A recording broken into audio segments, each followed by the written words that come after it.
And we're back. This episode, I want to discuss my UGQ Bandit quilt that I used during my John Muir Trail through hike. And I have to say that my 30-degree long and wide quilt was perfect for conditions. Now, that being said, this year was a warmer year than normal, and I never really tested the extremes with this pack, with this quilt. It's 30 degrees. There's an extra ounce of down in the toe box, and it worked extremely well for me in the conditions that I was in. Now, this year was a dry year, and temperatures never really got that cold. I think there might have been 2 nights where there might have been 30-degree weather, and on top of Mount Whitney, it was cold, but I didn't sleep there. Some people took their quilts with them there. I didn't. I didn't take it out. I had all my gear because I exited the Whitney portal. That being said, very pleased with the performance. There was never a moment that I was worried about cold weather, and I was never cold during the night. So for this year, this season, I started June 16th, finished on July 2nd. And could have finished a couple days earlier, but due to weather conditions and park ranger suggesting that I not be on top of Mount Whitney during conditions where dry lightning was possible, they thought it'd be best that I go into town, and that's exactly what I did, and that's what I needed because I had a broken toe, and my Brooks Cascadias, the footwear that I had, my trail runners, had no tread left on them. So it was a smart move on my part to go into town and enjoyed Lone Pine. You know, they had several eating establishments. There's the Alabama Hills Cafe. There's the Totem Cafe. What else they had there? They got Jack's Saloon, which was a good bar. Have an Outfitter where I bought new shoes. But continuing on with this particular backpack, I was a little concerned when I bought it, and then you see a little hole there, a little opening where it cinches down. Some people have them where they're closed and there's no zipper there, but this is how I bought it, and honestly, I'm probably going to be taking this in most of my hikes from now on.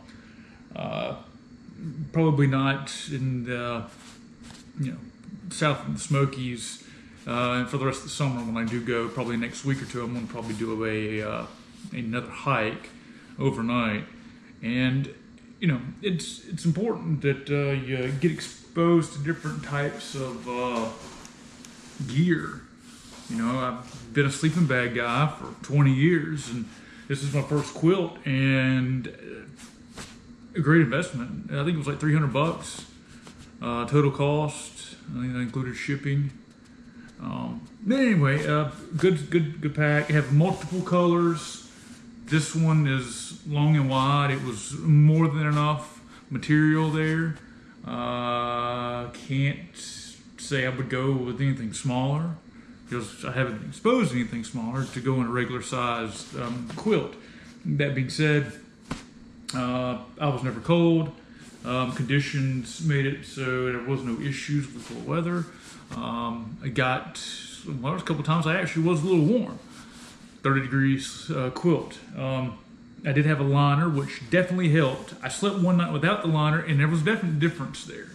So I would suggest, if you're going to take a quilt and you just want to, keep it where you can keep the quilt itself clean, because that's also important too.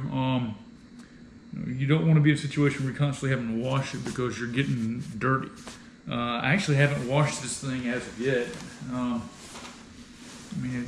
It's aired out and it's fine. It smells like a hiker.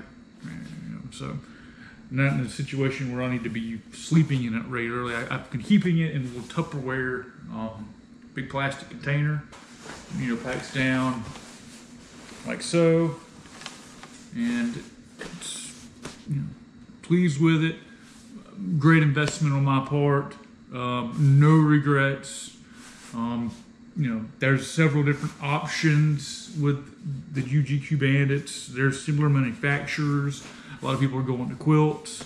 A lot of people are going to smaller backpacks with fanny packs. That's another one that was brought to my attention on this through hike, that a lot of people are using fanny packs and smaller backpacks.